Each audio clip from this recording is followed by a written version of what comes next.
Good morning, everybody. Morning. We don't think we have any apologies because we have a full complement of members and the relevant officers. Do we have any declarations of interest? No. No. That's great. Okay, we move to item 3, which is the minute of the emergency meeting held on the 14th of May. Are we content that's a true record? Agreed. Agreed. Okay. Is there any particular issues in relation to that minute that MD would want to raise at this time? Councillor Munro? Could I just say that it was very good to hear at the Chief Exec's briefing on Tuesday that the motion you put forward is going to form the basis of a virtual workshop for members to work together towards promoting the values set out in this document. Yeah, and indeed, there's an intention as part of the work around the motion is to hold a couple of workshops. One will be around division and priorities, and the other one will be in relation to the SPR.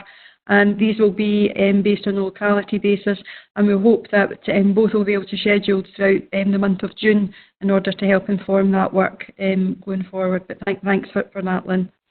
If there's nothing else, if we can move into the first item, which is the transport projects, acquisition of land for deer. And Mrs. Geisler, are you going to take this paper? Thank you. Good morning, everyone. This report is intended to advise members that following the decision that was taken in December of last year at the Executive to promote a compulsory purchase order in respect of land acquisition for the Denny Eastern Access Road project, that as we advised members at the time, our proposal was referred to Transport Scotland so that they could assist with the technical review of the project. And it's just to let you know that that's now been completed, that they have responded, and that they have suggested that a compulsory purchase order is actually more extensive than we had suggested in December. Now, the reason for this is that the sites that we had promoted to before are the land which is required for the siting of the road, but there will also be additional land take for the purposes of the accommodation works. Now, Transport Scotland have advised us that, notwithstanding our belief to the contrary, these sites will have to be formally acquired on a permanent basis, and any surplus land then returned to the owners at the end of the construction process. So the purpose of this report is to advise you of that and to ask you to confirm that these additional areas shown on the plan will be included in the compulsory purchase order.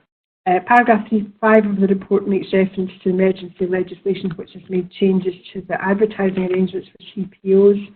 In relation to the funding mechanism, there's no change proposed for that. That was all previously established. The paragraph 5 of the report makes reference to the continued engagement that we have with parties. There has been no further progress, no substantive progress with the land negotiations with the site owners, although they have asked me to remind members that their position is that their formal position remains that they're fully supportive of the project. But I would remind members that the formal offer to acquire went to the owners in June of last year, and obviously this matter is still not resolved. As with any compulsory purchase order, there is a requirement for a statement of reasons and a justification. This is for the purposes of demonstrating to decision makers that there is no alternative to pursuing this, and that's included in the report, and it was narrated in detail in the December report. But in summary, this is to enable the delivery of the housing development in this area that's identified in LGP 1 and soon to be LGP 2, and also to help ease traffic congestion problems associated with this new housing and obviously with other developments in the area. Section 7 of the report deals with consultation. Obviously, there's been extensive consultation as part of the local plan and local development plan process when deer has been included in both of these plans, and there's also reference to the local transport strategy, which again includes this project. The implications are contained in Section 8 of the report, and the recommendations convener, as normal, are in Section 2, and that is to ask members to approve the promotion of the revised CPO and then subsequent referral of the CPO for the Scottish Ministers for confirmation. Thank you. Thank you for that, Mrs. Geisler. This is obviously a key project which has been trying to be progressed over a significant number of years, and we always anticipated there was going to be hurdles, and this is obviously one of those hurdles, and obviously solution not ideal, a CPO, but it looks as if we now have exhausted all other routes. But I'm going to come to Councillor Gardner and then Councillor Alexander. Geisler. In 6.3 we see some of the benefits of DEAR, the Den Eastern Access Route. Some of these are easing congestion at Denny Cross, and I'd add to that addressing the rat run problems that we're facing on Denivin Road and Drovelon and have for some years. The strategic growth area, which Mrs. Geisler has explained, the air quality improvement, which will come along with easing the congestion at the cross, and the road safety, which is inevitable in that area. And it will also help the local economy, even the town centre. It's some place that some people don't like to stop when they've been stuck in a queue for 20-30 minutes before they get home of an evening. It was my understanding that we would not be where we are now at this stage of the development surrounding DEAR. It was my hope that vehicles would now be driving along this much needed route and not use the highly congested overcapacity junction known as Denny Cross. We at Falkirk Council have done everything to put this in place and have tried on numerous occasions to reach a satisfactory conclusion with Calendar Estates. However, it remains disappointing that the landowner, Calendar Estate, is reluctant to engage and agree terms for purchase of the land concerned. Despite discussions that have been ongoing for the last 18 months, whilst it is appreciated that the landowner may have wider considerations, it is unfortunate that these are preventing a meaningful conclusion to the acquisition of the land required for the construction of DEAR. The Council, as Mrs. Geisler said, will continue to seek a negotiated agreement with the landowner, but this will be in parallel with the compulsory purchase process.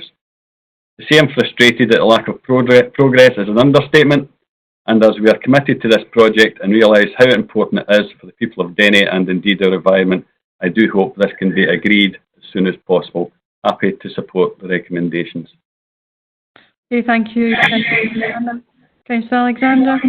I wish to second the recommendations contained within the report, and to reserve the right to come back. Thank you, Councillor Alexander. And Councillor Nimmo, you had some questions then, Councillor Bissett. Thank you. Just a couple of quick questions. I'm just a bit concerned that this additional land wasn't identified initially. I would have thought we would have been able to plan for that. And what's the anticipated cost for this additional land as well? Because there's nothing in the report regarding that. Thanks. Okay, Mrs. Geisler. First of all, the site had been identified, but there was an expectation that either he would, once the main compulsory purchase order was concluded, that we would be able to agree this with Calendar Estates, or alternatively, there was a thought that we could have included it as part of the CPO, but taken access to the site on a temporary basis by licence.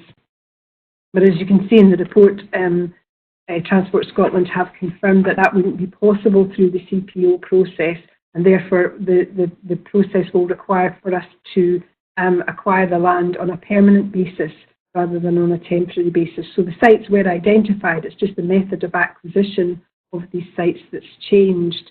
In terms of the cost of the land, that will now have to be identified by the district valuer, and the district valuer will then make that offer to the landowners. But obviously, if the CPO process goes through, it will be for the decision maker in that, i.e. the Scottish Minister, to determine how much compensation is to be paid to the landowner for that purpose. But obviously, we would then reconvey the site back to these properties back to the owners, so it will be an overall net sum of zero. Okay. Okay. Councillor Bissett? Thanks, Convener. The Labour Group has always supported the Denny Eastern Access Road project, and we want to see the benefits of this road for the people of Denny and the surrounding area. The main benefits of DEAR are in reducing congestion at Denny Cross, assisting the strategic growth of the area. As a consequence of reducing congestion at Denny Cross, there will also be improvements in air quality and road safety. The combination of the Denny Town Centre regeneration and DEAR will benefit the local economy by making Denny Town Centre an easier and more attractive place to visit for local shops and services and to attract inward investment. Given the difficulties of the economic downturn as a result of the pandemic, this road will bring a lifeline to the area and will form part of the long-term economic recovery. So hopefully the compulsory purchase approach will be successful and we can move the project along. I just wanted to ask, so we fully support the compulsory purchase order recommendation. I just wanted to ask Mrs. Geisler, the project was initially going to be fully funded by developers' contributions. So the information I've received so far is that contributions we have agreed so far is 3.5 million, and other contributions that will come along, could come along, are 2.3 million. So what guarantees do we have that these other developers will actually contribute to the project, or will it just be a case of the Section 75 order will ensure that these contributions are made? Thank you. So guys, Thank you, Convener. Yes, that's correct. Councillor Bissett is saying we have a supplementary planning guidance note specifically relating to DEAR, which dates back to 2013, and it anticipates that there's a prospect that the council will front fund this, and yet the developer contributions will still be sought. Now, I think you'll recall at the time we discussed the inclusion of this project on that basis, that there was a decision made that project was to be delivered on that basis, which I think was around budget time of 2018. We did have a conversation about potential risks for developers refusing to make these contributions, albeit the council would still seek to have them made. So there is a risk. There is always a risk with a Section 75 agreement. There would be these contributions, as you say, would be sought via Section 75 agreements. There is always a risk that these agreements can be challenged, and there is a risk that they will fall, and that is a risk that relates to all of these Section 75 agreements. However, we are comforted by the fact that there is provision, as I say, in the supplementary planning guidance, which specifically anticipates this eventuality of the local authority front funding the project and developer contributions being sought thereafter. Now, all these developer contributions require to meet the tests set out in the relevant circular that's issued by Scottish Government, and there is a test in that circular of necessity. You would have to establish that there is a need for these contributions to be made, otherwise the necessary supporting infrastructure could not be delivered. And I suppose that would be the place where we might be vulnerable. However, I understand there's a recent case relating to an hotel in Edinburgh which supported the local authority's request for funding contributions to the tram project, notwithstanding the fact that the tram project, that stage of it anyway, had been completed. So there is precedent for the approach that we're taking to be supported. I'm not saying to you that, as I said to you at the time, it's not entirely without risk, but I think that the risk that has been mitigated as far as it's possible to do so, and that, as I say, that recent case gives us some comfort in relation to the approach that we're taking. So sorry, that was a winded story, but I hope that answers your question. No, that's fine, thanks. Okay, thank you for that. Any other member? Councillor Coombs? It's just a general point, Convener, thanks. I mean, we're aware that all political parties, as you know, I think Rona said there, since 2013, have been trying to do something about the congestion in Denny. But as I said, a general point I would like to make is that obviously we are aware that there's no congestion anywhere at the moment, and the improvement to the environment that has brought with us. And I think that we are committed to this project. But I think in the round, we need to really get a full financial update from Mr. Smale, so that decisions that were made prior to this crisis are looked at again, so that we know what monies we are spending, what monies we will be needing to spend, and with a view to looking forward, perhaps change our attitude towards congestion and to avoid congestion rather than build more roads. We have better infrastructure, better public transport and all the other things that I know we're not in control of, but I think it's important that we set that out there. Not saying we don't go ahead with this, just to make that clear. I'm not going to have the people of Denny coming shouting at me. It is important, and obviously where I live we have a lot of traffic as well, but I think that we as a council need to look at the bigger picture and try and find solutions to these problems that have a better impact rather than just building more roads. That was all.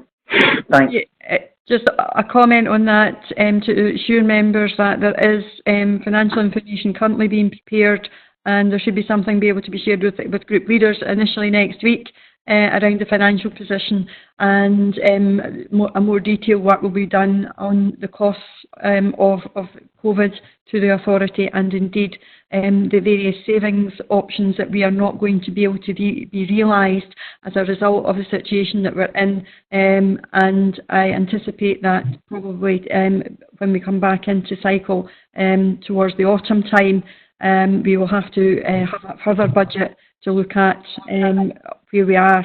So just to put that out there to members, to say that is all being pulled together just now for members' consideration, but we will probably have to go back and revisit our budget, and there will be some very challenging decisions, I think, that members are going to have to consider at that time. Sorry, thanks for that, Cecil. But so members won't be getting any financial update prior to the recess, assuming that we are still having a recess. Well, that's still to be considered, but the CMT are finalising the financial information on Monday that they have at this moment in time. The problem is it's not entirely, because everything's very flexible just now, we don't actually know what money's coming in, what money's coming out. A lot of it's based on assumptions. And I'll maybe ask Kenneth, do you want to say something around that just now? Yes, thank you, Convener. There is a lot of uncertainty at the moment, both in terms of future funding arrangements and also what the full costs of COVID-19 are going to be for the council, and that will depend on the speed in which we move through the recovery process and emerge from lockdown. But what we are trying to do is bring together robust figures, analyse likely costs, look at what elements of our existing transformation programme and business plan we will be able to deliver as we expected, which will be more difficult to deliver now, but also what some of the new opportunities for transformation might be following the COVID-19 process. And of course, some of these issues were highlighted in the motion that was agreed last week in relation to technology, working with communities, SPR, etc. So we're keen to bring that forward. I've made a commitment to speak to the three group leaders about this next Tuesday, and on the basis of that, I think we'll be able to come to a conclusion about when we can best report in formally to committee. Okay, I've got Councillor Alexander and Councillor Harris. Well, take Councillor Harris first, because I thought no one else wanted to speak at that point. Okay, Councillor Harris. Thank you, Convener. Just to say that as a group, we as well have supported this DEAR project, which has been going on since the latter half of the last century. Like Paul, I share his sadness that we haven't got cars already running, and it's regrettable. I think that the party involved has not really come properly to the negotiating table for the past year, and clearly in order for this to go ahead, the only thing we can do is to support this application for a CPO, so we're happy to support that motion. Thank you, Councillor Harris. Councillor Alexander? Yes, Convener, I've been in this authority a long time, and I know over the years we've developed a tremendous relationship with the Calendar Estates, and I would appeal to Calendar Estates to get back to the table on this one. They have been partners with us with Gateway, for example, and countless other areas where they have cooperated and worked with the council. I think that if they do so again in this one, then it would be to their advantage, and it would be obviously to the council's advantage. We don't want to have a compulsory purchase order if we can possibly avoid one, and I'm sure they feel the same with that. So if I can facilitate as the spokesperson for the economic development, then I'm more than happy to do so, and I will be contacting Calendar Estates and asking them to come back to the table as a consequence of this morning's meeting. Okay, thank you for that. If everyone is finished, are we all happy to agree the report? Agreed. Agreed. Okay, thank you for that. Moving on to item 5, COVID-19 response, funding food provision, summer 2020. And Robert, you're going to take us through this one? Okay, thank you, Convener. Good morning, everyone. The purpose of this report is to set out a variety of different options for members to consider in terms specifically of providing meals to children over the course of the summer. But what the report also seeks to do is draw to members' attention something that they won't need me to remind them of, but it's really just for us to formally acknowledge that there are a growing number of people who are suffering from food poverty. More people are becoming unemployed. Paragraph 3.2 of the report makes reference to the number of universal credits in March of this year compared to March of last year. And there's other anecdotal evidence beginning to emerge of people who suffer hardship. That's also evidenced in terms of the uptake of our grab-and-go meal bags from our primary schools, which has grown week by week as the crisis has grown and continued. Within this context, the Scottish Government some weeks ago allocated a fund of £878,000 to the Council to assist primarily with the provision of food and the development of our food initiative.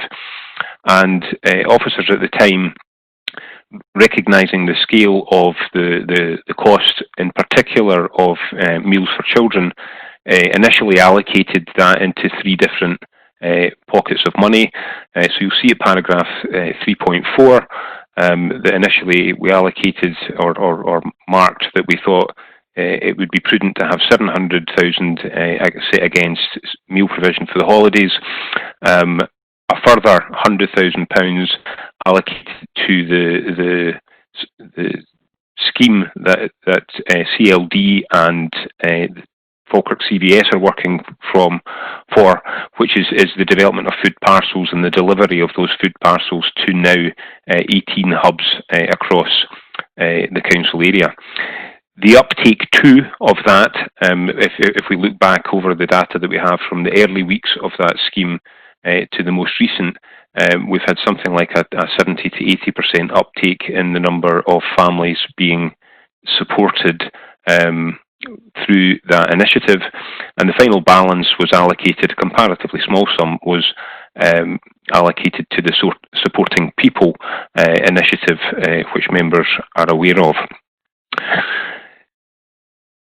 The detail of what is happening with Falkirk CVS and the Community Food Fund is set out in paragraphs 3.7 and 3.8. If I can move on now to the considerations,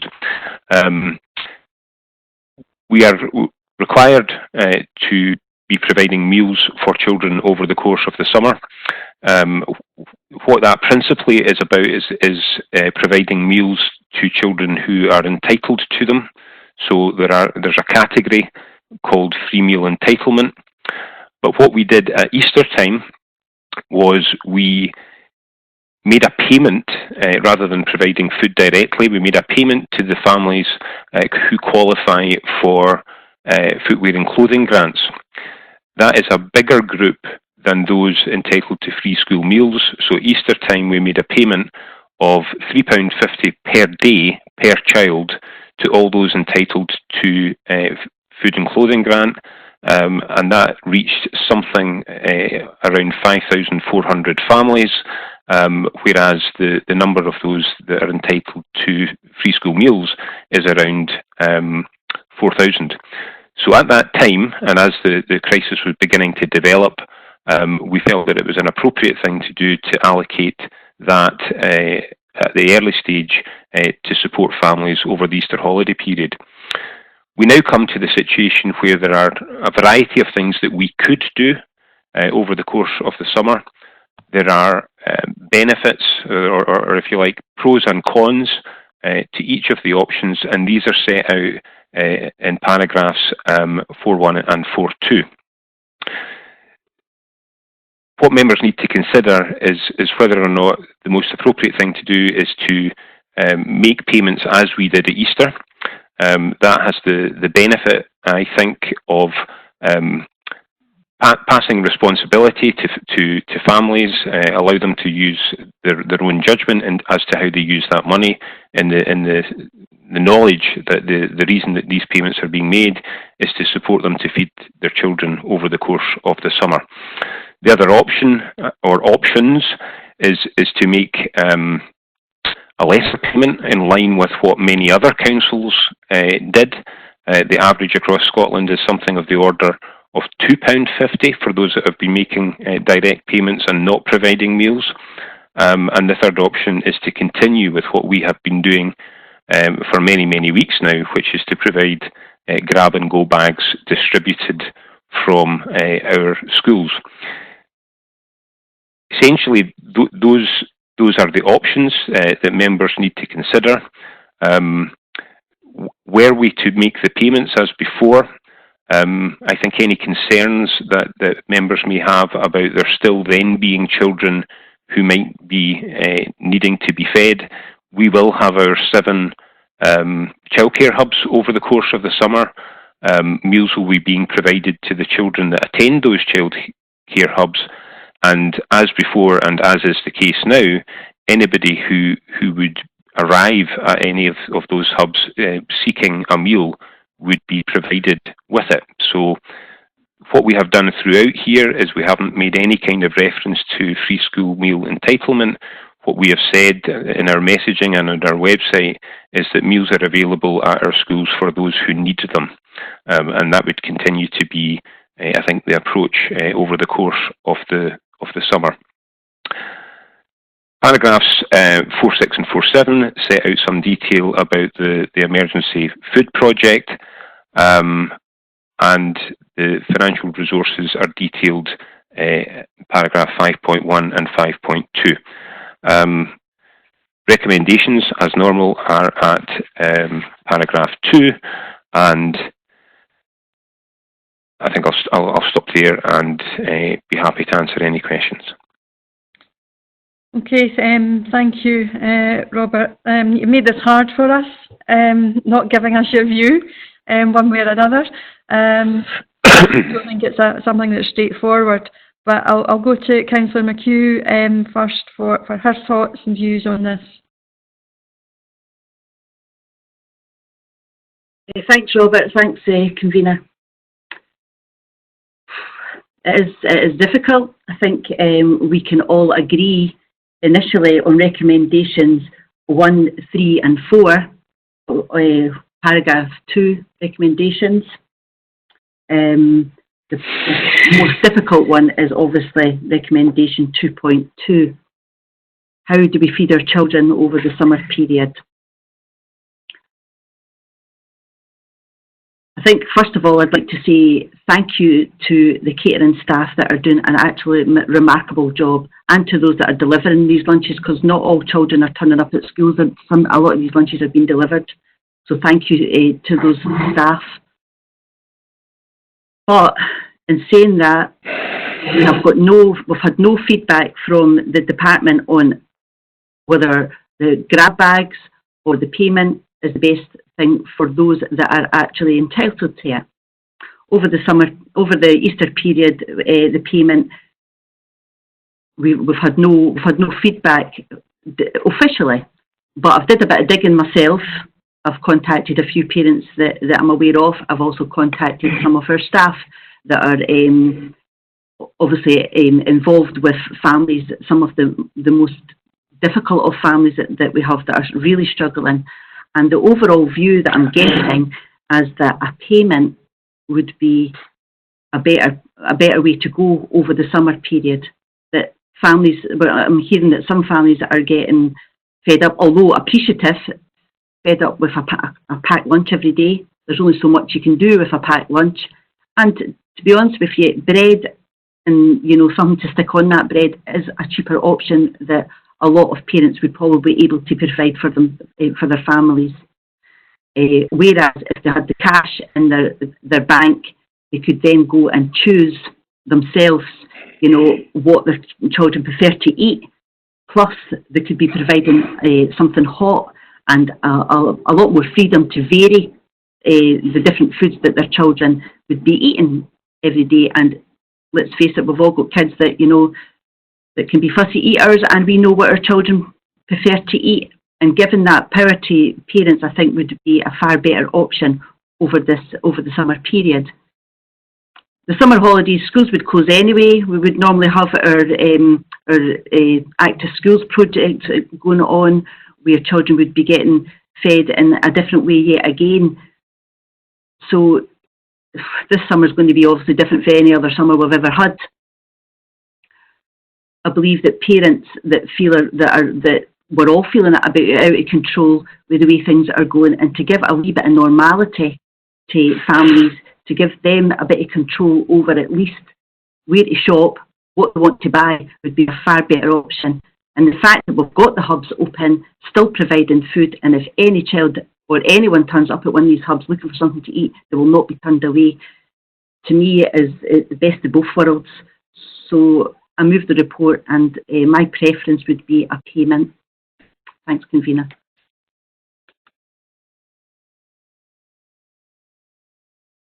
I've lost volume. Thank you.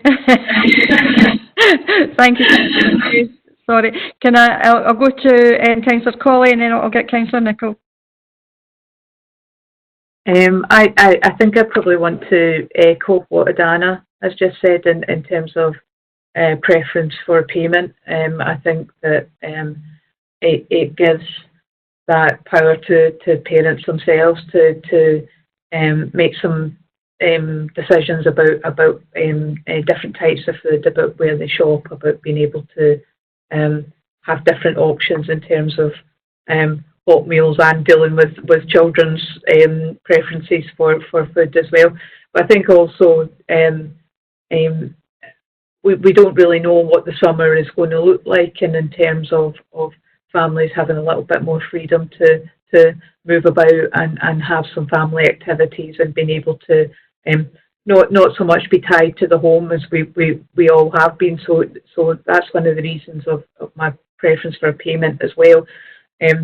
But I think I'm assured, because one of the areas that is of concern is around those children who are vulnerable, and the points that Mr. Naylor was making around that the hub will still be available, and that children will still be able to get meals, to get grab bags there if they need them.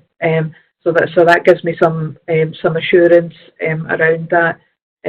So I think I have a question, but I would say that I support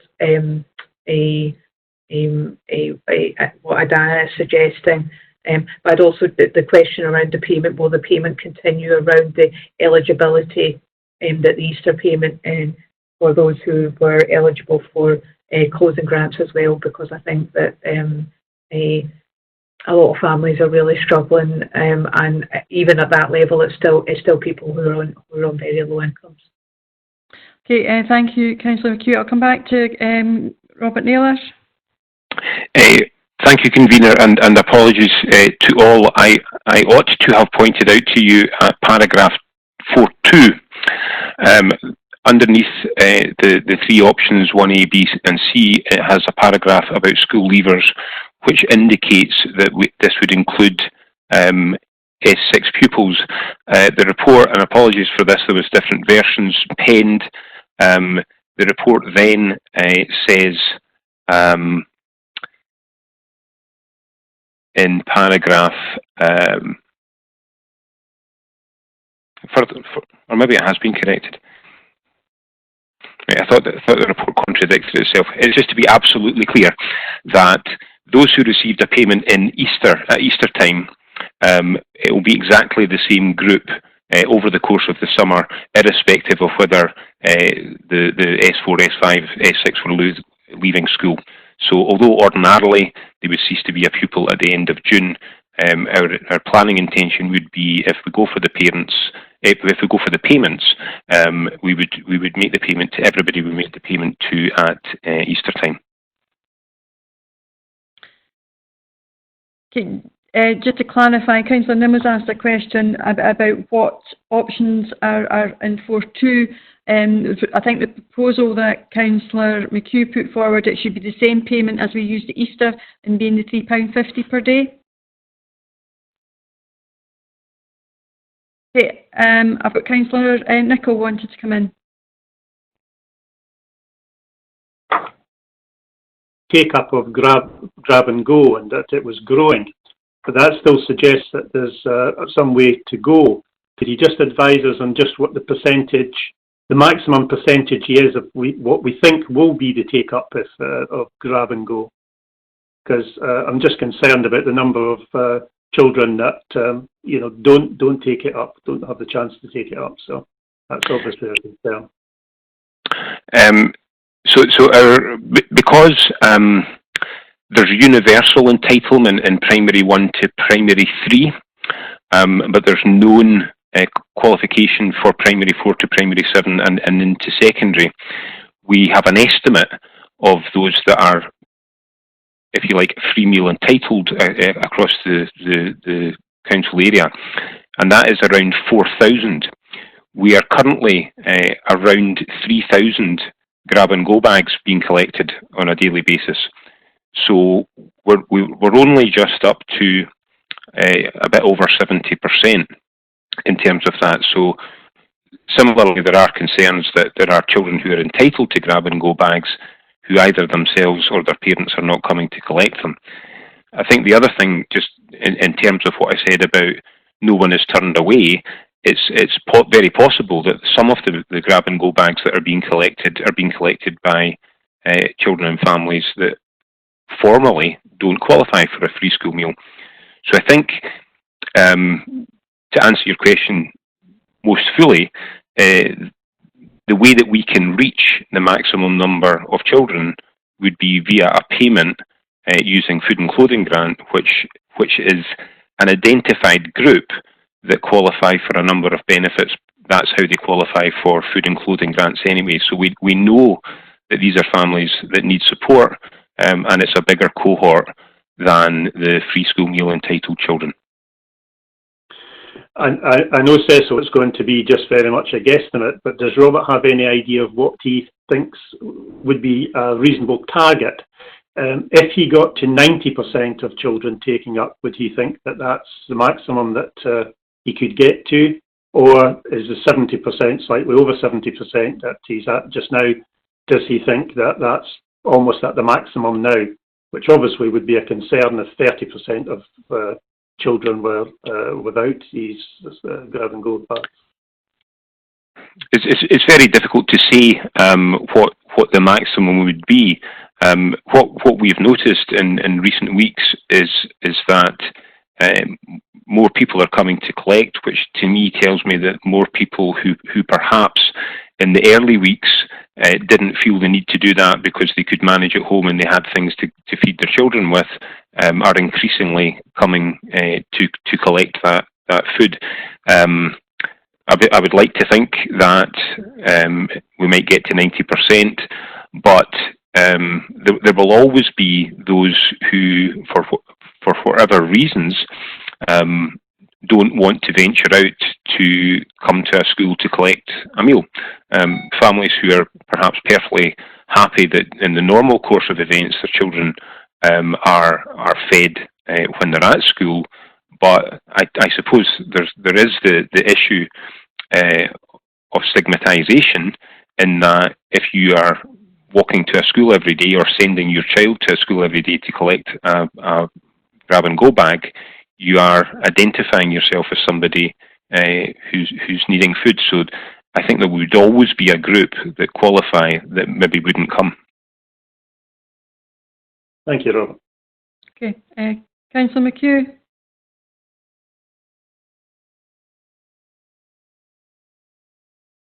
Leading on from that, am I right in saying that we've got just over 4,000 children, individuals, that are entitled to free school meals?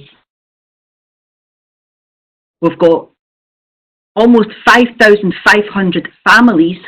These are families that could have maybe 1, 2, 3, 4, 5, 6, 7, 8. I'm a child of 9 in the family.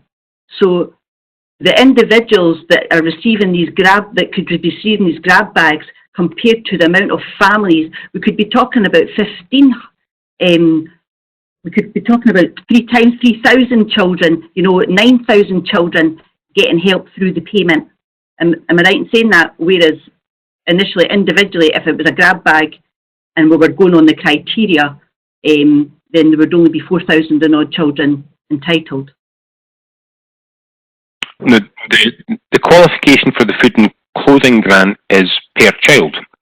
So if you've qualified for that and you've got 3 children, there will be an allocation made for each child. So, the figure I've quoted of 5,500, there are around 5,500 eligible children that routinely we make a food and clothing grant to. So does that answer your question? Yeah, I understand that. Right. So we're still 1,500 children more through the entitlement of the payment rather than, the entitlement of school meals. That's correct, yeah. Robert, can I ask a question? And obviously one of the key things that members will all be concerned about and can see the benefits of the grab and go back is then that council staff, whoever they may be, whether it's catering staff, teaching or active schools, will have eyes on, particularly with vulnerable children. What arrangements during the summer period, if we were to make the payment, would happen in order to try and maintain contact with those? Okay, so currently we are distributing the grab and go bags from 30 different primary schools.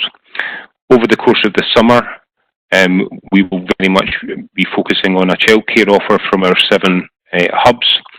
So that would be where we would primarily be distributing the grab and go bags from, but we'd be continuing with what you mentioned earlier, which is that through voluntary group contribution and that of some staff, those that have been delivering meals would continue to do that. But we don't intend to have 30 schools open with staff there.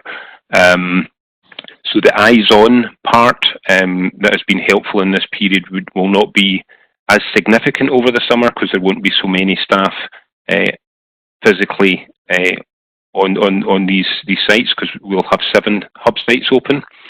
So the arrangements for keeping eyes on children is actually will be done through the auspices of the head teachers as they've been doing currently to keep in contact with vulnerable children. So we'll have a process in place where we are remaining in contact via the staff in schools and the staff in social work with those children on our most vulnerable list. And whilst we will see the children that come, if we were going to do grab and go bags, obviously we would see the children that come to get them. That may well, in some instances, be an individual catering member of staff rather than maybe several people seeing children, as would be the case at the moment. Okay, the other thing, just to be clear, is that in moving into our summer programme in a way, by reducing the 30 down to 7, that may well mean that kids and parents may well have to travel further to get to the school to get the grab and go bags as well. That would be true. So it would be within a cluster that the distribution would be. Okay, I've got Councillor Coombs and I've got Councillor Munro. Thanks, Convener. It's just a simple question for Robert, and forgive me if my mathematics is missing something here. In 4.3, I'm just trying to figure out all the costings. 4.3 option 2 says additional costs would be incurred in the following areas, and then it gives the costings based on the 3,000 meals at 313,000. And the other options, I mean, I'm veering towards the argument that Adana and both Fiona have put up about payments rather than the grab bags, but there's obviously, it's difficult, there's fors and against for both. But the costings, is that an additional cost of 313 for the grab bags, or is that a total cost? It's just the preceding paragraph seems to say that it might be additional cost. I just wondered, can you just confirm, is that a total cost of grab bags? Thanks. That is a total cost, yeah. So why are they mentioning additional costs then? So the additional costs are included within that 313. So what's the costs at the moment then? Well, I mean, they seem like the costs of running the bags, and I would have assumed, obviously wrongly, that providing staff and premises and preparing the food would have been more expensive than administering cash payments. Well, so the 313, as if you take this week, our catering staff are contracted to be at work at the moment, so they're getting paid anyway. But they are term time staff. So whilst they are willing to do it, they will be paid essentially be paid at overtime rates to work over the summer, because they're not contracted to work over the course of the summer. So we don't just have the food cost, but we also have an additional staff cost if we do the grab and go bags over the summer. So that's what that figure is. Okay, I'm just thinking, you know, from a purely simplistic personal point of view, you know, in a previous world, when you could have gone out to a restaurant to eat, you were paying a lot more to eat when somebody else prepared it, rather than taking your money and going to the shop. So that's why I'm finding it difficult to figure why the giving out cash, which I think would be preferable, is more costly than providing ready-made grab and goes. That's all. But I'm sure there's a reason somewhere, I just can't see it. Well, actually, the reason is that the actual food cost and the efficiency of the creation of many thousands of the same item is actually, you know, the food side of it isn't really that expensive. You've got the economies of scale when you're buying so much food. Of course. Yeah. So that's probably the high level explanation of that. But the payment of the £3.50, if that's the direction that members are thinking, at Easter time, more than 90% of that was distributed because we've just got bank account details for families, and for those that we didn't, they received a cheque, which they could then take to the post office. So it's relatively straightforward for us to get the money out to people. Okay, thanks, Robert. Councillor Munro? Convener, I'm this report highlights the challenges that the pandemic has brought in terms of household income and this 50% rise in crisis grant applications. But I think what's really important to hear is the children themselves. And we had a really long debate on this. And the challenge of the report in part is it's not clear how expensive each option is. So it's really hard to compare apples with pears or whatever. But my concern is that what are we trying to do? We're trying to look after the welfare of the child. We're trying to ensure that that child has food over the summer holidays, and to, if we are talking vulnerable children, to be able to see them. And that's why, in the end, my group settles on the basis of grab and go, because that way you get to see the child. The child is still sort of coming to and from school, and we've had children away from school for a very long time. And where there are children that are hard to reach, we know that schools know where those children are. They're the best placed people to ensure that the hardest to reach families are reached. And if children aren't coming to school over a 6-week, 7-week holiday period, and we're not seeing those vulnerable children, I think that's also an issue too. So it's not just a question of them receiving meals during the school holidays. It's their welfare as well. And so on that basis, our group decided on grab and go. Thank you. Thank you. Councillor McHugh? No, I hear what you're saying, Lynn, and thanks for that. And it's true, at the heart of this, we are looking at our children's welfare and ensuring that they're fed, but they won't be turning up to schools. As Robert has already alluded to, the schools will be closed. It will be the hubs that they'll be turning up at, and it'll be purely to collect food, if so. And as Robert's already said as well, it could be a member of catering staff that they see just to hand them over the food. It's going to be very different from the grab and go that's operating at the moment. It's going to have to be scaled right back at that point. And as Robert's already explained as well, the process that's been put in place with head teachers and members of staff that will be on a regular rota contacting vulnerable families, I think is something that we've put in place because we are concerned about their welfare. I still think that the welfare of the whole family, i.e. the parent who is responsible for feeding their child, to give them the money and to empower them to do what they feel as a parent would be natural to do, feed their child, is a better option. And also for the children themselves, as we've already discussed, you know, as lockdown starts to ease off a bit, there'll be more freedom to move it around, and to expect a child to turn up at a school every day at lunchtime to collect, or a hub at lunchtime every day to collect food, when there's a maybe better process of doing that, to me is just about for their own well-being, for their own mental health, for their own normality going forward, is a better option. Okay, thank you, Councillor McHugh. Councillor Harris? Yeah, thanks, Convener. I hear what Adana's saying, and obviously she's closer to the coalface because of our portfolio to these things. But you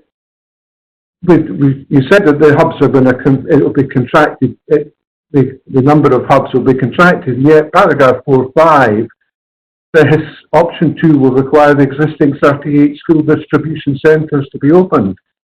So what are we? Are we doing what it says in 4.5, or is 4.5 not correct? Sorry for any confusion, Councillor. If the committee decides to do option 2, then paragraph 4.5 would stand. In other words, we'd be distributing from them all. what I was talking about earlier was if there was a concern that by making a payment that we were thinking that that was the only solution for hungry children, what I was explaining was that the 7 hubs would continue to be open over the summer and they would continue to have food available from them.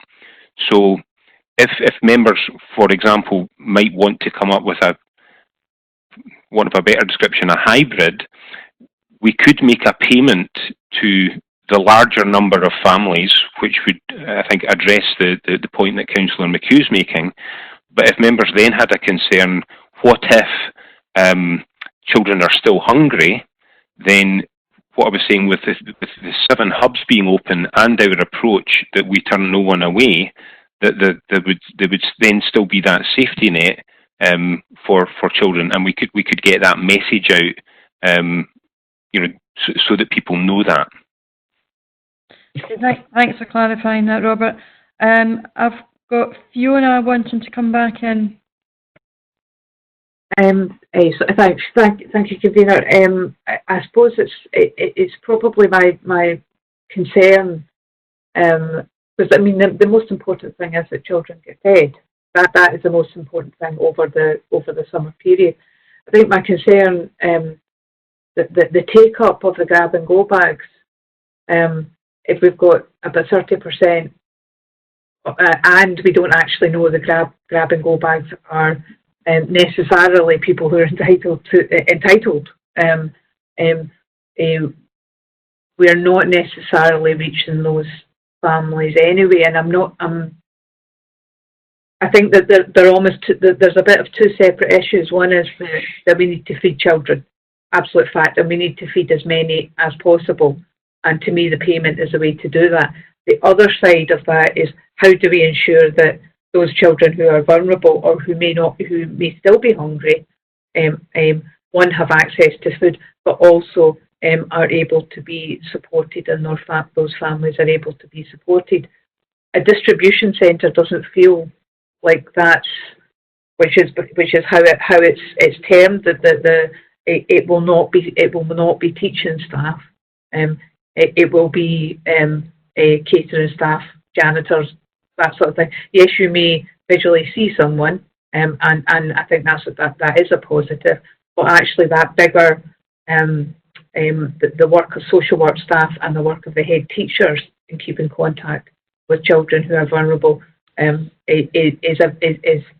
the most important part of that. So there's a bit of the 2 separate things, and there's a bit of maybe they're getting mixed up. But for me, the take up of the grab and go bags is the issue. If it's at 70% and we could reach 100% of families with the payment, then to me that's a positive.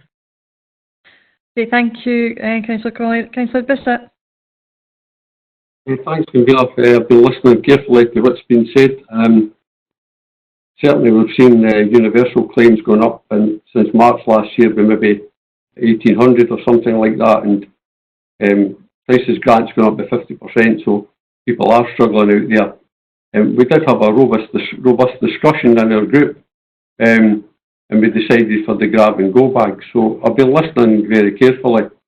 To me, the system was set up in Easter, and it was volunteers really, and it wasn't fully operational, so hence one of the reasons we gave the payment. So what we've got now is a fairly slick system, up and running, it runs very smoothly, all the meals are prepared, and the meals that are prepared are good, nourishing food, so the danger is, if you give a payment out, how do you know for sure that the kids will get the food? I mean, that's just a comment I'd like to make, but I think we've issued 73,144 grab bags, and families, a teacher got in touch with me last night, and she was in favour of the grab bag. She thought it was a great way to continue to do it. The kids are coming to the school, they're keeping contact with the school, it gets them out of the house for a wee while, so they're socially mixing, and certainly that's still my gut feeling, is to go with the grab bags where we've got sight of the kids as well, and we know that they're definitely getting food. So, I mean, when Robert came up with a kind of, if we could come up with some kind of hybrid system, I'd be interested to hear a wee bit more about that. For Robert, if he could maybe, where we could reach, we're at about 70%, so we want to reach 100% clearly, because this is all about the kids, not so much about the money really, it's about ensuring the kids are well fed over the summer period. So if Robert could maybe explain a wee bit more about what hybrid system could go forward, where we're currently we can reach the 70%, how would we reach the other 30%, and I guess a lot of this is about promotion as well, and getting stuff in the local paper, out in social media, that these meals are available. But also, if somebody was made a payment, they could still turn up to a hub and get a meal. So they could keep the money and they could still go and collect a meal, I guess. So what assurances would we have that that wouldn't happen? So the bottom line is, this is about the kids and we've got to get it right. Now on the CBS, they've exhausted their funding, so I don't think there's any issue there about giving them extra funding. But when it comes to August and that comes to an end again, they've not got any money left, I just wondered if the Scottish Government will continue to fund us if it goes past August, if we need it. So I'd just like to put that out there that we maybe need support after August. So if Robert could maybe come back on his thoughts on a hybrid system, I'd be interested to hear that. Thank you. Okay, I've got the Chief Executive wanting to come in, so if I can allow him to pull rank on you just now, Robert, and I'll come back to you in a second. Kenneth?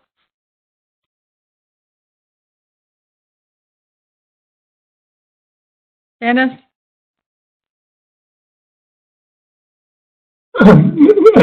Sorry, Convener. No, I wasn't seeking to come in at that point. My apologies. That's okay. Okay, Robert? Okay, perhaps hybrid was the wrong word, but where I was trying to go was to say that the only sure guarantee that we can reach everybody is the payment method, and as I've already explained, that actually would reach a larger group than those that are entitled to free school meals. Where the idea of a hybrid came was that what I was sensing from members' contribution was that they were concerned, and Councillor Bissett's made the point, they were concerned that we could make a payment and for maybe a very, very small number of children, that payment wouldn't be converted into food for the child. So I think the suggestion I was making was that because we will have our 7 hubs open over the course of the summer anyway, and we will be providing food for the children that attend, we could put out some messaging to suggest that hungry children could pick up a meal from there if they want to go there.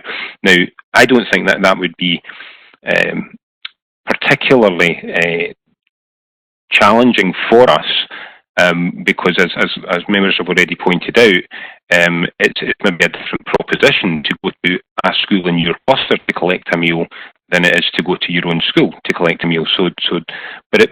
What that would do is mean that there's still food available for those that need it.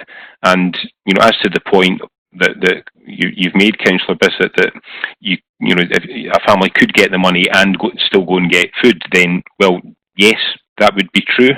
But personally, I just don't think that would be significant, or that we should necessarily worry about it. And not to want to complicate this hard choice yet further,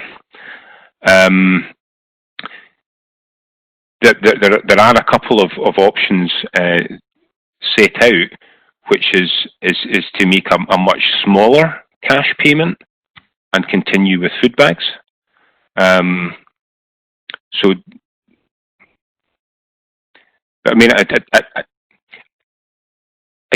think to summarise what I'm meaning by a hybrid, it's simply that we would pay the larger group.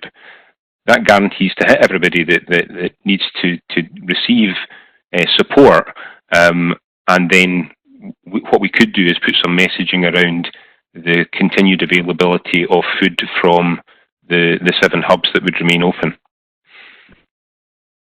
Okay, Councillor Bissett has asked if we could possibly have a short recess, and I think because this is so difficult, then I think I would think that's a good idea. There's a lot here. It's not cut and dry. It's not an easy decision, but we would need to agree a time to come back. It's 12:10 at the moment. If we have 10 minutes, Robert, would that seem reasonable? 15 minutes, would that be acceptable? Sorry? 15 minutes? 15 minutes?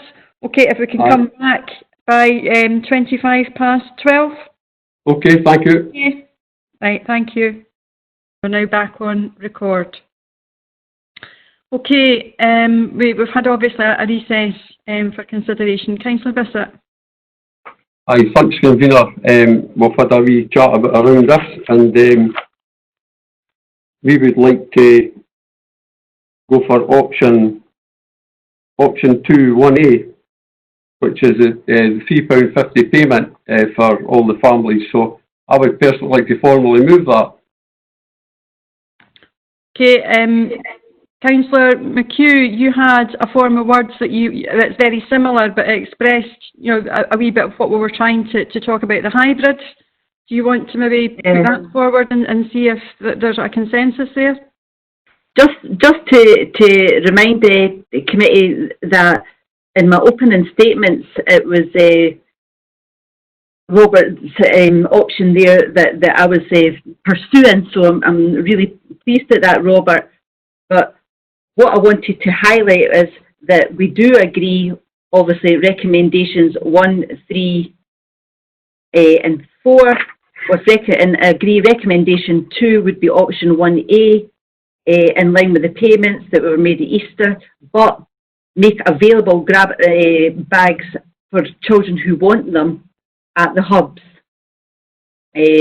That not being entitled to the payment, that would be for children that would maybe not be entitled to the payment under the free school meals criteria. But that would cover no child would be turned away aspect to that, yeah. So it's just slightly in addition to what you've said, Robert, and I just wondered if you would be content with that. Content. I don't think anybody would see any problem with that at all. Okay. It just talks about the hybrid. Okay, Councillor Harris. Thanks, Convener. Just on the matter of costings, could Robert clarify that if we go for option 1A, the cost is 683, and is that including the cost for providing the fallback grab and go bags from the 7 hubs? Is that the total cost? The 683 cost is the multiplier of £3.50, so that's the payment cost. There would, if we go for what's being proposed, there would be a small additional cost if more children came to the hubs to collect more grab and go bags. But given, as I was explaining earlier, the efficiency of the operation, if we are providing 50 meals in a hub over the summer and that needs to become 70, then I don't anticipate that would be a significant increased cost that we couldn't manage. And what's the order of that cost currently? And is it being funded by central government?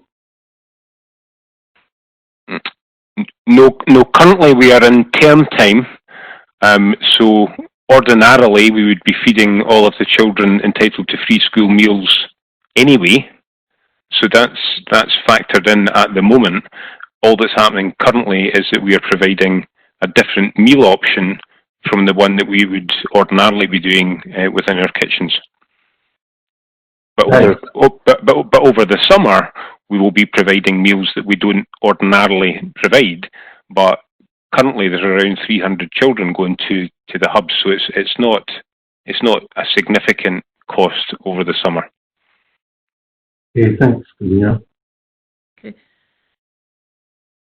Councillor Alexander, and then I've got Councillor Coombs. Yeah, can I ask Robert, in terms of the grab and go bags, what's actually in them? What's the average content? So it would have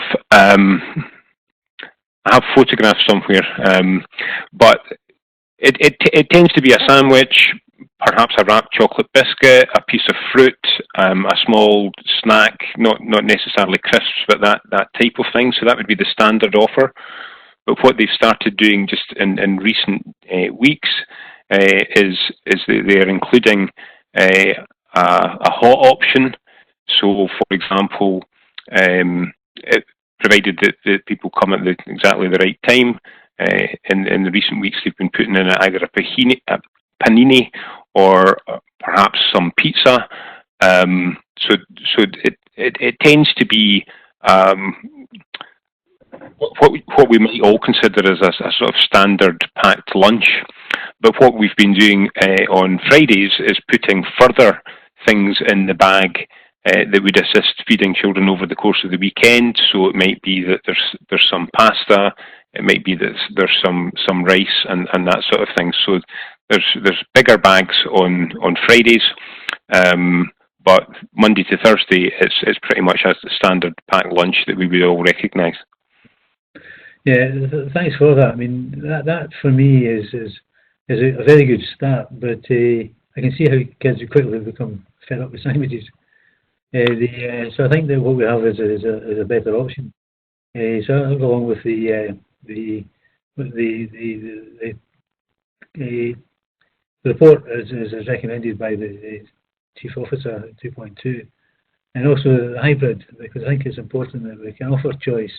Young people, I mean, young people are not like, I hate to say this, but not like our generation, or my generation, where you knew what you were going to get every day at the school meal, and you had the queuing up for the free tickets, and highlighting to everyone that the poverty that you lived in at that time, and it's extremely unfortunate. So we want to get away from that, and anything that gets us above the 70% in terms of the take-up has to be welcomed. And I think this will increase the take-up, and there's no doubt about that. So I'm happy with the hybrid. Okay, thank you, Councillor Coombs.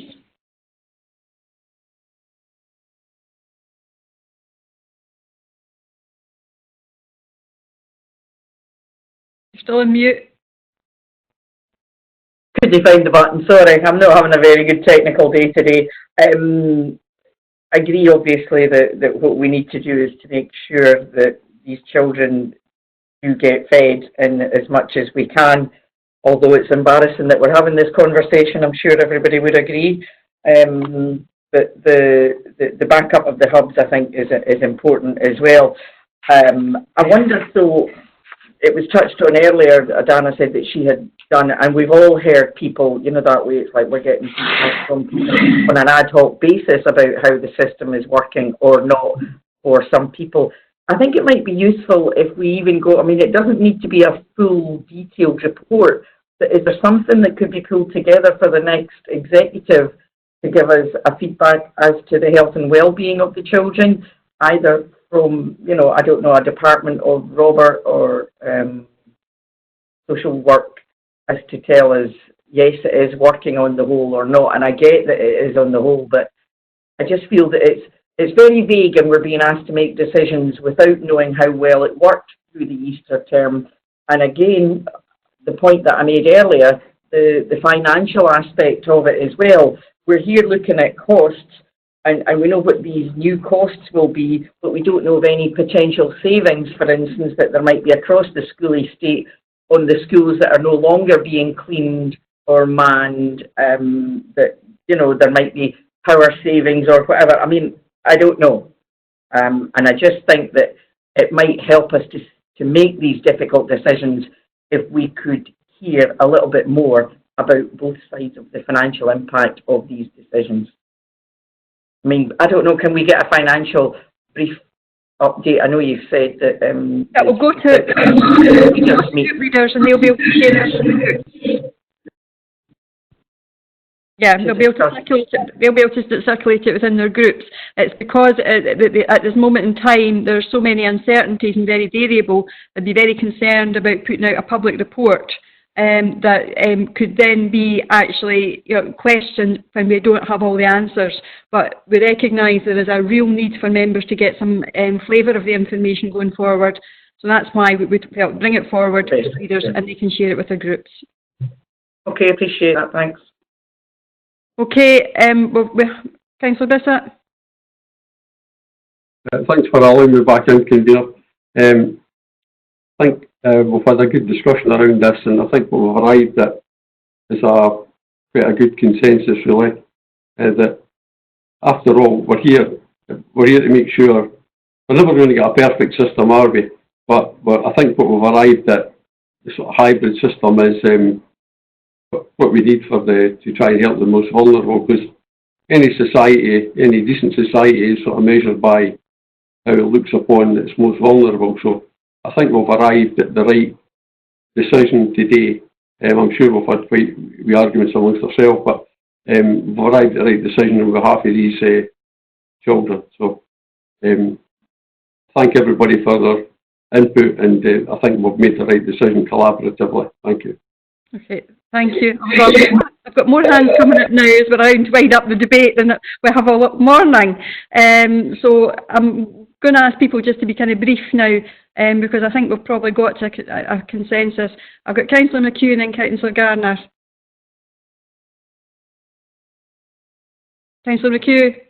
I was just going to ask Convener, do we have to go to a vote? Because I don't know if everyone is in agreement of this at this moment in time, so we will have to go to a vote.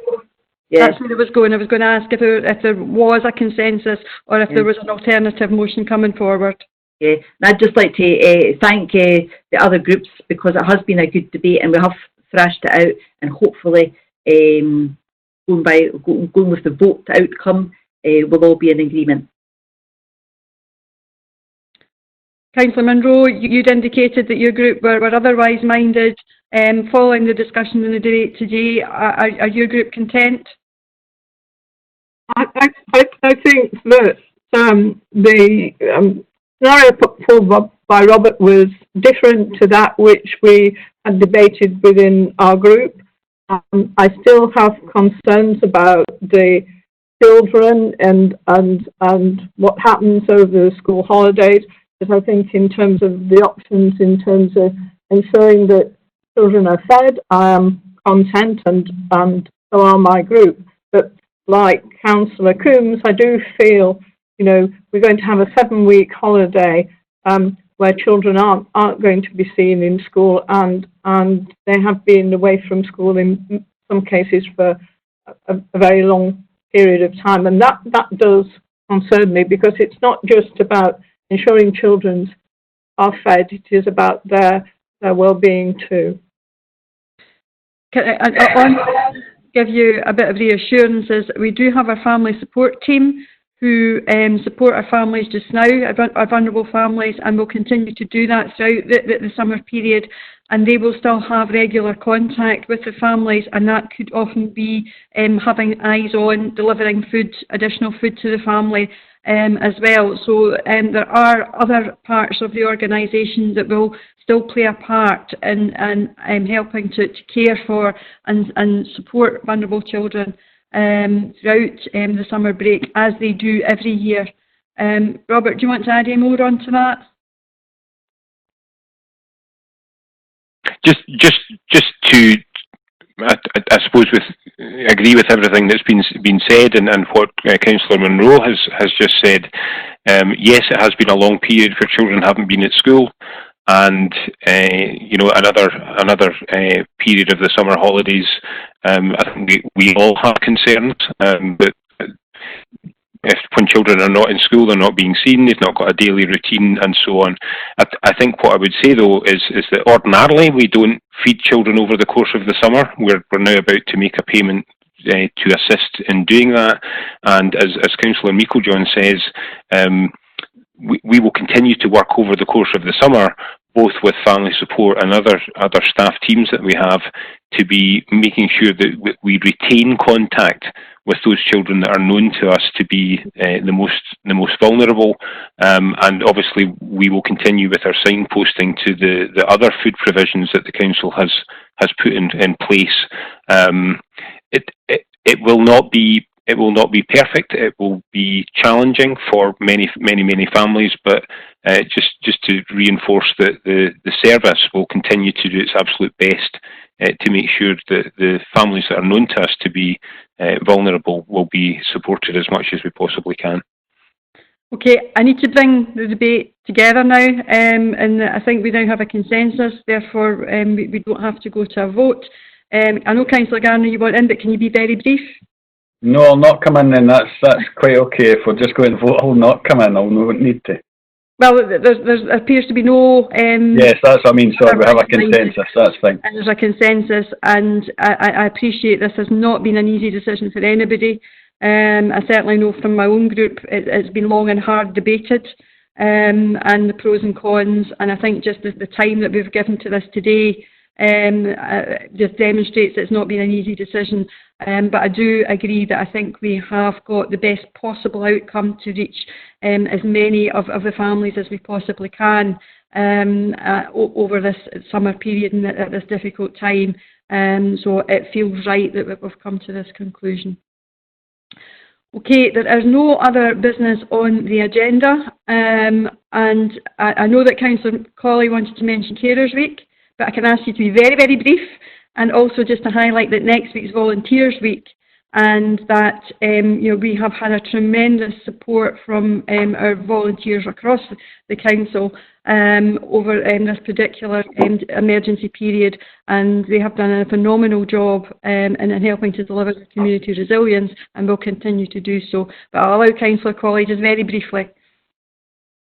I will be very brief, but you do know this is very close to my heart. It isn't actually Carers Week this week, it is week beginning on the 8th, but you will probably all be getting contacted by the local carer centre, who will be asking you what you can do to raise awareness of carers in the Falkirk district and in your ward.